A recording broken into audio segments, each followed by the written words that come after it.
TV입니다. 오늘은 5번째 동영상으로 사피엔스에 나오는 종교에 관한 하라리의 설명을 다뤄보겠습니다. 하라리는 화폐 제국 등을 상상의 질서로 보죠. 한데 보통 사람이 생각하기에 가장 상상의 질서처럼 보이는 게 종교입니다. 그러니 하라리가 종교에 대해 얼마나 신경을 썼겠습니까? 하라리는 종교는 초인적 질서에 대한 믿음을 기반으로 하는 인간의 규범과 가치체계라고 정의합니다. 종교는 차별과 의견 충돌과 분열의 근원이 아니라 돈과 제국 다음으로 강력하게 인류를 통일시키는 매개체다. 모든 사회 질서와 유계는 상상의 산물이므로 취약하다. 사회가 클수록 더 그렇다. 종교는 취약한 구조에 정당성을 부여하고 사회 안정성 확보에 도움이 된다. 맞는 말 같이 보입니다. 힌두교 창조 신화를 보면 원시 인간인 푸루샤를 사용해 해는 푸루샤의 눈으로, 달은 뇌로, 브라만은 입으로, 크샤트리아, 전사 정치인은 팔로, 바이샤는 넓적다리로, 노예인 수드라는 다리로 만들었다. 이렇게 되어 있습니다. 인도 카스트는 세분하면 3000개 정도로 나뉘는데 힌두 신화에 따르면 이런 구분은 신이 만든 질서가 되므로 인간이 당연히 따라야 합니다. 발은 신체에서 가장 밑바닥에 있죠? 카스트의 최하위층인 수드라가 푸루샤의 발로 만들었다는 건 애초부터 최하위층에 존재할 운명이었다는 뜻입니다. 중국 신화에서도 여신 여화가 진흙을 빚어 인간을 만들었는데 누런 흙으로는 관료를, 갈색 진흙으로는 평민을 만들었다고 합니다. 관료와 평민의 구분이 신이 만든 질서가 되는 겁니다. 기독교도 마찬가지입니다. 사도 바울이 쓴 로마서에는 각 사람은 위에 있는 권세들에게 복종하라. 권세는 하나님으로부터 나지 않음이 없나니 모든 권세는 다 하나님께서 정하신 바라. 너희가 조세를 바치는 것도 이로 말미암이라. 그들이 하나님의 일꾼이 되어 바로 이 일에 항상 힘쓰느니라. 즉 종교는 현재 존재하는 체제가 신이 만든 질서라고 주장함으로써 신도들이 이에 복종하도록 만듭니다. 수메르 메소포타미아 신화에 따르면 원래 큰 신과 작은 신이 있었고 작은 신만 노동을 했습니다. 노동에 지친 작은 신들이 폭동을 일으키자 이들을 달래기 위해 진흙으로 인간을 만들었다고 합니다. 즉 이 신화의 의미는 뼈 빠지게 노동하는 건 인간의 숙명이라는 겁니다. 신화에 따르면 왕은 신을 대신해 지상을 통치하는 자이므로 그는 노동할 필요가 없습니다. 즉 노동은 신이 정한 평민의 임무라는 거죠.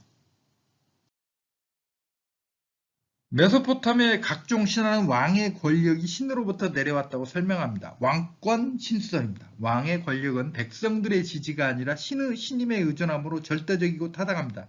이에 백성들이 복종하는 건 너무나 당연한 의무입니다. 만약 왕에게 반란을 일으킨다면 곧 신에게 반란을 일으키는 것과 마찬가지가 됩니다. 앞에서 하라리가 말한 대로 취약한 사회 구조에 정당성을 부여하는 겁니다.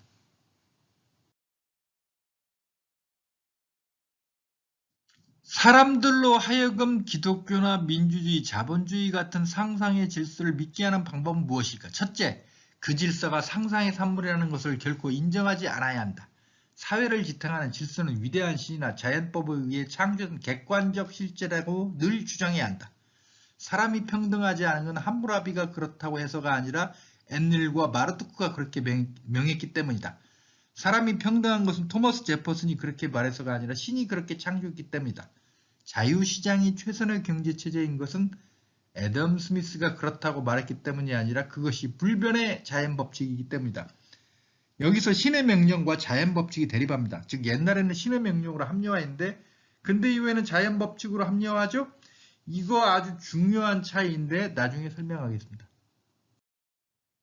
하라리는 종교를 유신론적 종교, 자연법칙 종교, 인본주의 종교 세 개로 구분합니다. 우리는 종교란 초자연적 존재, 즉 초인을 믿는 걸로 봅니다. 기독교, 이슬람교, 힌두교 등의 신은 인격신이죠?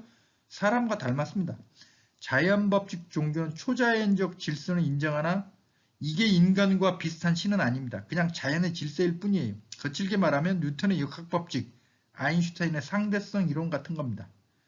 불교가 이에 해당하고 기독교에서도 인격신이 아니라 우주의 근본 원리 자체를 믿는 분파가 있습니다. 이를 이신론이라고 하는데 자연법칙 종교에 해당합니다.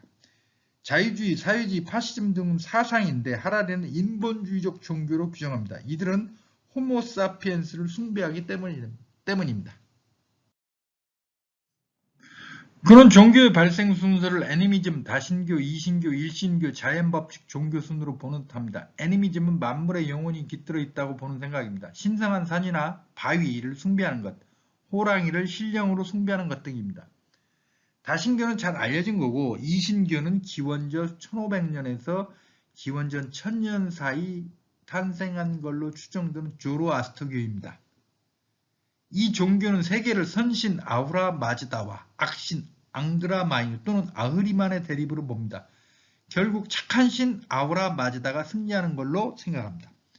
조로아스터교는 유대교와 기독교에 엄청난 영향을 줬습니다. 기독교의 선과 악, 사탄, 천당과 지옥, 천사, 영원 불멸, 최후의 심판 등이 모두 조로아스터교에서 기원한 겁니다. 유신론적 일신교는 유대교, 기독교, 이슬람교고요. 자연법칙 종교는 불교, 기독교의 이신론 분파 등입니다. 하라리는 샤머니즘을 언급하지 않는데 샤머니즘은 애니미즘과 다신교적 성격을 동시에 가지고 있습니다. 샤머니즘의 핵심은 엑스터시 상태에서 이승과 저승을 마음대로 왔다 갔다 할 수 있으며 이를 주관하는 자를 샤먼, 무당이라고 부르는 겁니다. 또 하나 특징이 신은 원래 지역신입니다. 야훼는 현재 하나님을 가리키는 말이지만 원래는 한국의 남부지방 정도 면적에 불과한 이스라엘 지역의 지역신이었습니다. 이게 나중에 전 인류의 아버지 하나님으로 변합니다. 지역신이 거대한 보편적 신으로 변하는 현상은 기원전 1000년경부터 발생합니다. 방금 말한 조로아스터교의 등장과 시기가 비슷합니다. 왜 이때 보편신이 등장했을까? 바로 화폐와 제국의 등장 때문입니다. 하라리는 기원전 1만 년 농업혁명이 종교의 혁명을 일으킨 것으로 봅니다. 수렵채집 시대에는 애니미즘이 기본이었으나 다신교가 출현하게 된 건 농업혁명과 관련이 있다는 거죠. 사람들이 평생 수백 제곱킬로미터의 좁은 지역에서 보내는 한 수렵채집민들은 지역의 정령만으로도 자신들의 필요를 만족시킬 수 있었다. 하지만 왕국과 교역망이 확대되자 왕국 전체나 교역지대 전체를 아우르는 권력과 권위를 지닌 존재들이 필요했고 이 수요에 부응해 다신교가 출현했다. 애니미즘과 다신교는 상당한 차이가 있습니다. 애니미즘은 인간을 세상에 존재하는 여러 사물, 동식물 가운데 하나로 봅니다. 따라서 만물은 평등한 존재며 인간은 특별한 존재가 아닙니다. 영화 아바타를 보면 앞장면에서 여자 주인공 네이트리가 늑대 같은 동물에 쫓기던 제이크 썰리를 구해준 뒤 자신이 죽인 동물들을 위로합니다. 그들도 귀한 하나의 생명으로 보기 때문입니다. 이 다비족은 수렵채집 생활을 하며 애니미즘 상태에 있기 때문이죠. 다신교는 다릅니다. 신이 우주를 창조했고 특별하게 인간을 창조한 걸로 봅니다. 따라서 신이 매니, 그 다음에 인간, 그 다음에 동식물이라는 위계 질서가 성립합니다. 인간 안에도 왕, 귀족, 평민, 노예 등의 등급이 있습니다. 세계 최초의 일신교는 기원전 1350년경 이집트의 파라오 아케나톤이 만들었습니다. 이집트는 다신교 국가인데 그는 아텐 신이 우주를 지배하는 유일신이라고 주장했습니다. 그러나 그가 죽은 뒤 일신교는 폐지되고 이집트는 다시 다신교 국가가 됐습니다. 기원전 1세기만 해도 일신교는 소수의 기독교도 유대교도 정도에 불과했습니다. 그러나 서기 4세기 기독교가 로마 제국의 국교가 된 뒤 급속하게 퍼졌고 오늘날 기독교와 이슬람교도 둘 다 유일신을 믿죠? 이 두 종교의 신자 수를 합치면 전 세계 77억 인구의 거의 절반에 육박합니다. 다신교와 일신교는 차이가 있습니다. 다신교는 포용적입니다. 여러 신을 인정하기 때문이죠. 일신교는 아무래도 억압적입니다. 다른 신을 절대 용납하지 않기 때문이죠. 그러나 다신교라고 해도 신들 사이에 위계 질서가 있습니다. 최고신이 있습니다. 그리스 12신 가운데 제우스가 서열율이고 힌두교 수백만 명의 신 가운데 브라만, 비슈누, 시바가 제일 중요합니다. 특히 브라만이 최고신이죠. 이에 비해 기독교는 천사, 소성인 등 사실상 신격을 가진 여러 존재가 있습니다. 다신교적 요소가 들어가 있는 거죠. 즉 일신교와 다신교는 서로 상대방의 요소가 다 들어있습니다. 유대교, 기독교, 이슬람교 등 일신교를 얘기하려면 이신교인 조로아스터교를 절대 언급하지 않을 수 없습니다. 이신교라고 한 건 세상을 선한 신 아우라 마즈다와 악신 아흐리만의 대결로 보기 때문입니다. 기원전 1500년에서 기원전 1000년 사이 중앙아시아에서 조로아스터가 창시한 이 종교는 천국과 지옥, 구원, 신의 재림, 부활, 천사, 사탄 등 기독교, 유대교, 이슬람교에 있는 중요 개념을 최초로 제시했습니다. 많은 학자들은 유대인들이 기원전 587년부터 약 50년간 바빌론의 포로로 잡혀가 있던 시기에 당시 그곳에서 크게 유행하던 조로아스터교에서 이런 개념을 받아들인 걸로 추정합니다. 프리드리 니체의 유명한 저작 짜라투스트라는 이렇게 말했다라는 책에서 짜라투스트라가 바로 조로아스터입니다. 하라리는 기독교, 이슬람교와 불교, 도교 등을 구분합니다. 앞은 인격신을 믿는 유신론 종교지만 후자는 인격신을 믿지 않고 우주를 지배하는 초인적 질서는 신의 의지나 변덕이 아니라 자연법칙의 소산이라고 생각하기 때문입니다. 불교, 도교, 자이나교, 유교, 스토아 철학, 견유 철학, 에피쿠로스주의 등이 해당합니다. 하라리는 언급하지 않았지만 그의 규정대로라면 플라톤이나 아리스토텔레스의 철학도 자연법칙 종교와 마찬가지를 할 수 있습니다.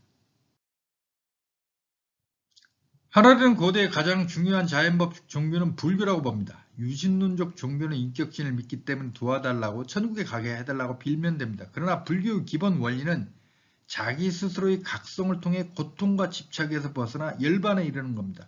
불교는 원래 신을 믿지 않습니다. 인간 스스로의 각성을 믿습니다. 한데 절에서는 부처님뿐만 아니라 수많은 보살을 믿죠. 일반 대중들이 각성을 통해 스스로 깨달음에 이르는 길이 너무 힘드니까 그냥 부처와 보살에게 밀고 믿는 방법을 취한 겁니다. 불교가 대중화, 인격신화된 거죠.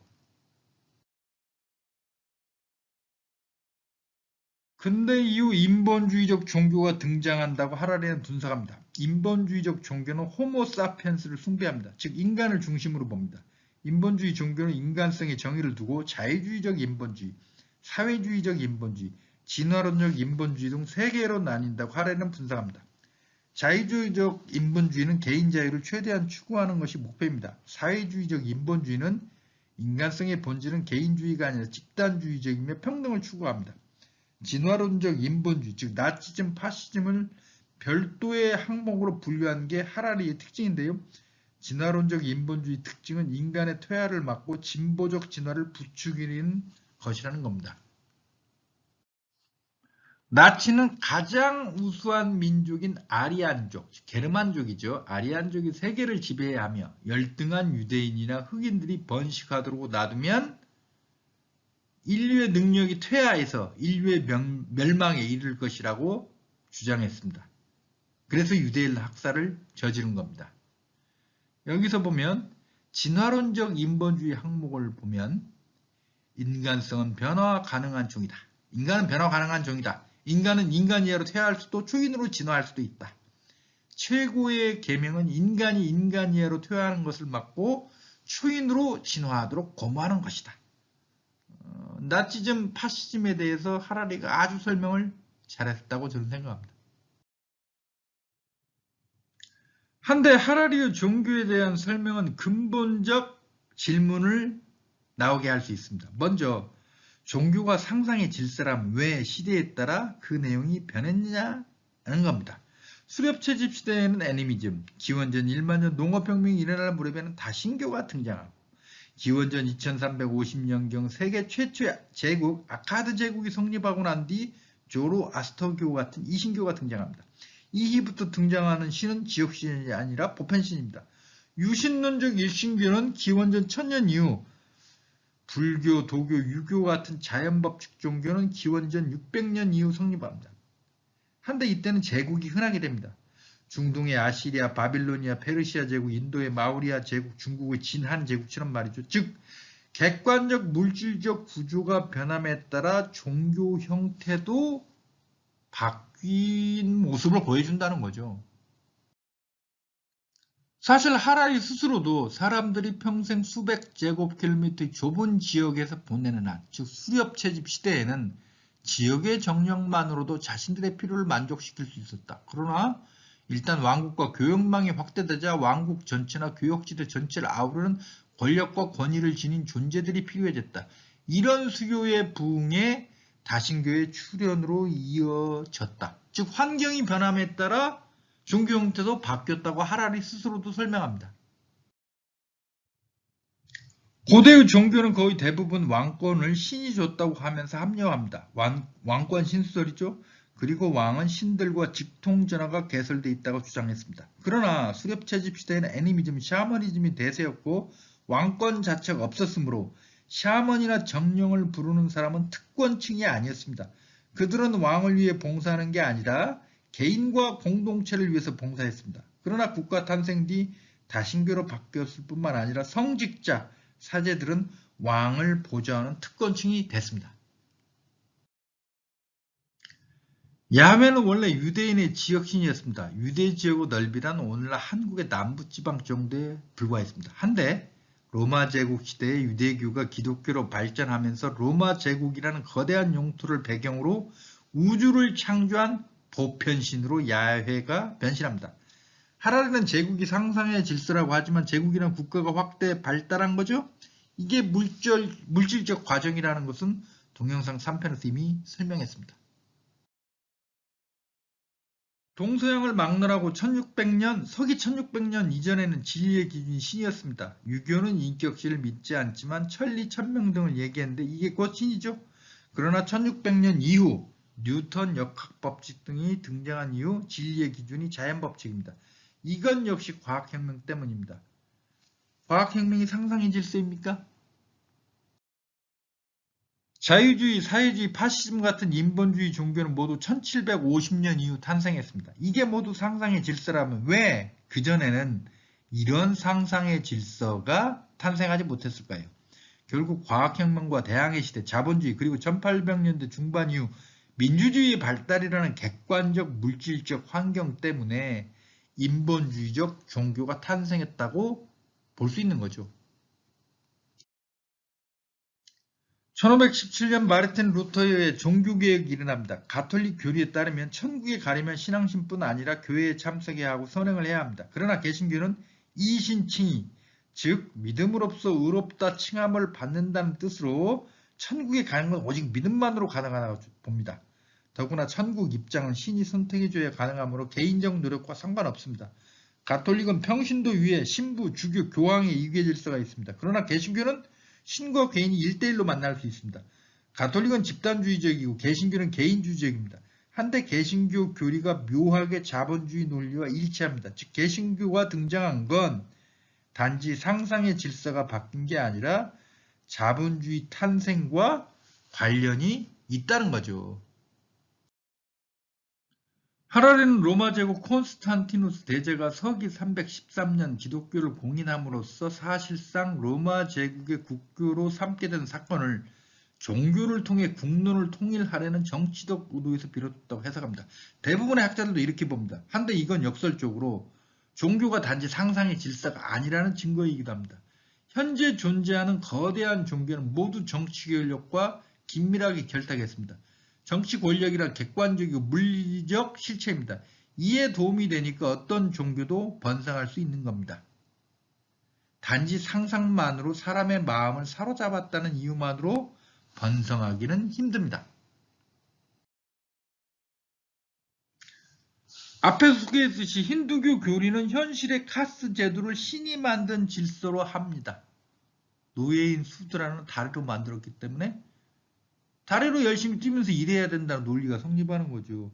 성경의 바울 서신은 로마 황제를 받들고 그에게 세금을 바치라고 함으로써 현실 정치 질서를 신의 명령으로 합리화합니다.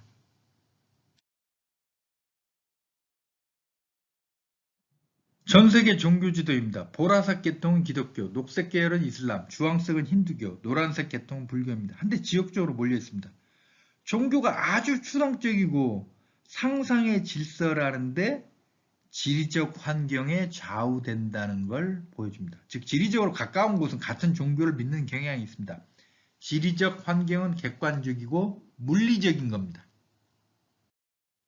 하라리는 자유주의적 인본주의와 진화론적 인본주의, 즉 파시즘, 나치즘을 구분합니다. 나치는 인간을 혐오하지 않았다. 나치가 자유주의적 인본주의, 인권, 공산주의에 싸운 건 그들이 오히려 인간을 찬양하며 인류의 위대한 잠재력을 믿었기 때문이다. 그들은 다이노 진화론에 따라 자연 선택이 작동하도록 내버려둬서 능력 없는 자들을 도태시키고 가장 우수한 자들만 생존하고 번식하게 해야 한다고 주장했다. 한데 이기적 유전자에서 리처드 도킨스는 다음과 같이 말합니다. 자연계에서는 산화 제한을 자연이 강제한다. 복지국가는 자식을 키울 수 없는 부모도 국가가 개입해 키울 수 있도록 해준다. 복지국가란 동물계에 나타난 이타적 시스템 중 아마도 가장 위대한 것일 것. 그러나 어떠한 이타적 시스템도 본질적으로 불안정하다. 그것은 그 시스템을 착취할 만반의 준비를 갖춘 이기적 개체에게 남용당할 여지를 갖고 있기 때문이다. 한데 방금 봤듯이 진화론적 인본주의와 리처드 돈키스의 생각이 다릅니까? 둘이 사실상 똑같잖아요.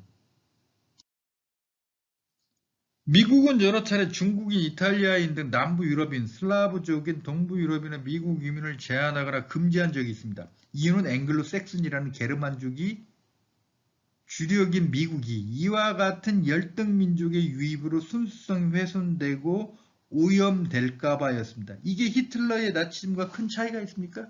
제가 볼 때 기본 논리는 똑같습니다. 사피엔스 425쪽에는 러디어드 키플링의 백인의 집이라는 시가 소개되어 있습니다. 한마디로 세계를 개조하고 진보시키는 것은 백인의 의무이며 비유럽 인종은 야만인인데 이들에게 좋은 거라는 거죠. 1853년 찰스 다윈의 진화론이 나온 이래 유럽에서는 사회 진화론이 유행했습니다. 약육강식은 자연의 근본 법칙이며 따라서 유럽 국가들이 제3세기를 식민화한 것은 당연한 자연의 법칙이다. 유럽 제국주의는 착취가 아니라 비유럽 인종을 개발시키는 이타주의적 프로젝트다. 이런 주장을 했습니다. 이런 주장 다 히틀러의 사상과 동일합니다. 미국, 영국을 한 축으로 하고 독일, 일본, 이탈리아를 한 축으로 2차 세계대전이 벌어졌습니다. 이유가 뭐겠습니까? 한쪽은 자유주의적 인본주의고 다른 한쪽은 진화론적 인본주의여서 제국주의 시절 서로 경제적, 정치적 이해관계가 달라서 싸운 겁니다. 상상의 질서가 달랐기 때문이 아니라 2차 대전 때 소련은 미국, 영국의 동맹국이었습니다. 둘이 상상의 질서가 같아서가 아니라 역시 정치적 이해관계가 일시적으로 일치했기 때문에 동맹을 맺은 겁니다. 이처럼 하라리가 상상의 질서로 세계사를 설명하는 건 많은 한계가 있습니다. 그럼 하라리는 왜 이렇게 정신에 집중할까요? 지난 2017년 7월 그가 발언했을 때 기자회견을 했는데요. 당시 KBS 보도를 보면 진짜 큰 문제는 정신적 균형 감각과 사고의 유연성 없이는 풀 수 없다면서 자신은 정신적 균형 감각과 사고의 유연성을 키우기 위해 명상을 한다고 말했다. 나아가 명상을 통한 집중과 정신적 균형 감각, 사고의 유연성이 없었다면 사피엔스나 호모데우스 같은 책은 나올 수 없다고 단언했다. 그는 불교식 명상을 합니다. 그러니까 물질 객관적 조건보다 정신을 위에 두는 겁니다. 그러나 사실 객관적 조건보다 정신을 위에 두는 역사 해석은 하라리만 그런 게 아닙니다. 한예로 고대 이집트 신성문자, 즉 히에로글리프나 중국 고대의 갑골문은 종교적 목적의 문자입니다. 메소포타미아 초기 문자가 행정적, 경제적 목적의 문자인 것과 다릅니다. 이 때문에 문자를 행정 관리를 위해서가 아니라 신을 찬양하고 그의 뜻을 묻기 위해 맨 처음 만들어졌다는 학설도 있습니다. 즉 현재로서는 하라리의 역사 해석에 많은 문제가 있다고 지적할 수 있으나 혹시 미래로 가면 미래의 역사학계에서는 그 역사 해석이 정확했다는 평가가 나올 가능성은 배제할 수는 없습니다.